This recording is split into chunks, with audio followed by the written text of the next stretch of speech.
सैंतला block 26 number जातीय राजपथ निकट में शिवा एग्रो राइस मिले गत 1 तारिख दिन बॉयलर फाटी श्रमिक गुरुतर होते तेबे एहाकु नहीं गणमाध्यम खबर प्रसारण होगा पर प्रशासन तत्परता देखाइतिला। जिला श्रम विभाग और रायगड़ा और बलांगीर कारखाना और बाष्प संस्था विभाग अतिरिक्त निर्देशक मिल को पहुंची तदंत करने सह मिलर श्रमिक मानक सह कौनसी प्रकार सुरक्षा नथिबारु और जोगान विभाग नियम को व्यतिक्रम करथिबारु मिल को अनिर्दिष्ट काल पाई सील करछि प्रशासन। एहि समय टिटलागढ़ उपजिलापाल पद्मनाभ सामंतराय उपस्थित रहिथिले एवं संपूर्ण मिलटी को सील करा जायथिला अनिर्दिष्ट काल पाई।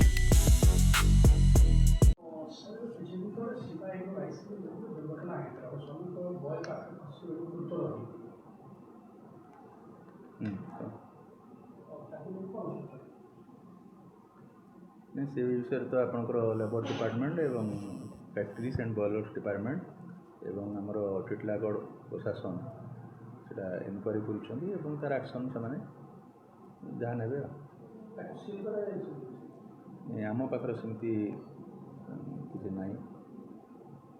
प्रशासन जहाँ कर हाँ डॉक्यूमेंट्स ठीक अच्छे जांच करवा काम जी लाइसेंस देछन तांकर काम अछि तांकर फैक्ट्री बॉयलर्स लाइसेंस अछि एवं पोल्यूशन सर्टिफिकेट अछि आ से अथॉरिटी तांकर चेक करिवे बॉयलर से चेक करी तो लाइसेंस हो factory and boilers department checking हो जाता लाइसेंस दे हां लाइसेंस देला और किसी सुनिया पड़छि तारो मान जो इंश्योरेंस सब का नथिला जो लेबर मन को पाइबा सेटा लेबर डिपार्टमेंट देखिए लेबर लॉ अनुसार बासुदेव कुमार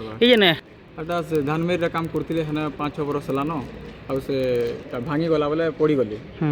आर अवस्था बहुत पूरा गुरुतर अच्छे से सैंतला पाखे धान मेर विभिन्न अच्छा बहुत खराब अच्छे कंडीशन परिवार तो सर बहुत गरीब घर पूरा